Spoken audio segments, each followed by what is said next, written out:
చిరు leaks అంటే చాలా ఇష్టము. చాలా సార్లు చిరు లీక్స్‌ని మేమందరం బాగా ఎంజాయ్ చేసాము. కానీ మీరు వరుణ్ అండ్ లావణ్యకి సంబంధించిన లవ్ స్టోరీని ఎలా లీక్ చేయకుండా అంటే మీకు కూడా వాళ్ళు లీక్ చేయలేదా అనే ఒక డౌట్ మాకు ఉండిపోయింది. ఇది ఒక్కసారి ఇవాళ క్లారిటీ ఇవ్వాలని కోరుకుంటున్నాం. ఈ ఒక్క విషయం నాకు ప్రతీదీ చెప్తాడు. ఇదొక్కటి చెప్పకుండా ఇష్టమని చెప్పావు దాచాడు. మరి. పెద్దనాన్న అంటే ఇష్టమని చెప్పావు వరుణ్. అస్సలు నన్ను చూసి చాలా విషయాల్లో ఇన్స్పిరేషన్ అంటాడు కదా. లీక్స్ విషయం కూడా ఇన్స్పైర్ అయ్యి నాకు ముందుగా చెప్పొచ్చు కదా. వాళ్ళ నాన్నకి కూడా చెప్పుకోలేనివి నాతో చెప్పుకుంటాడు. అలాంటి ఇది ఒక్కటి చెప్పలేదు. నిజంగా రా నాకు ఇప్పటికి కోపంగా ఉందిరా. వరుణ్ దీనికి మీరేమైనా సంజాయిషి ఇచ్చుకోవాలనుకుంటున్నారా? ఆటగాడే.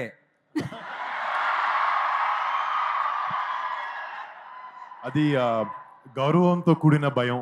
దానివల్ల జాగ్రత్తగా కానీ ఫస్ట్ మా ఫ్యామిలీలో నేను చెప్పింది మా పెద్దానికే ఆ విషయం.